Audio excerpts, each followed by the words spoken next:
Time and ডিস্টেন্সের অত্যন্ত ভালো অঙ্ক একটা, অঙ্কটা বোঝা হোক আগে।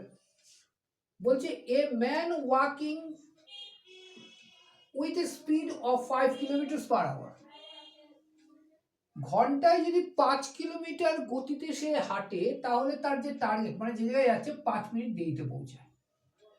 কিন্তু 6 কিলোমিটার গতি যদি নেয় তাহলে অন টাইম সময় মতো পৌঁছায়, তাহলে তার যে লক্ষ্য ছিল দূরত্ব কত? ভালো লক্ষ্য করো। তাহলে 5 কিলোমিটার স্পিডে আসছে, আবার 6 কিলোমিটার স্পিডেও, তাই তো 5 কিলোমিটার স্পিডে যখন আসলো তখন 5 মিনিটস লেট,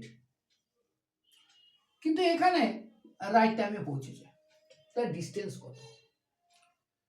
তাহলে এক কাজ করো, 2 কিলোমিটার রয়েছে তাই তো, তাহলে এই দুটোকে গুণ করো আগে, 5 ইন্টু 6 ডিভাইডেড বাই, দুটো কোটি গুণ হলো, ডিফারেন্স বিটুইন দেয়ার স্পিড কত? 5 কিলোমিটার আর এটা 6 কিলোমিটার, তাহলে 1 kilometre into time, time 5 minutes ছিল, কিন্তু 5 মিনিটসকে আমাকে আওয়ার্সে আনতে হবে, তাই 5/60 করে দাও। ক্লিয়ার?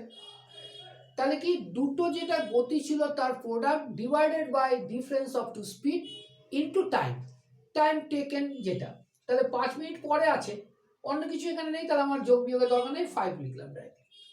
তাহলে কত হলো দেখো তো, 1/12 আউট করতে পারো 2, 2.5। তাহলে বলা যায় যেটা ডিস্টেন্স ছিল সেটা ডিস্টেন্স কত ছিল? ডিস্টেন্স ছিল 2.5 কিলোমিটার।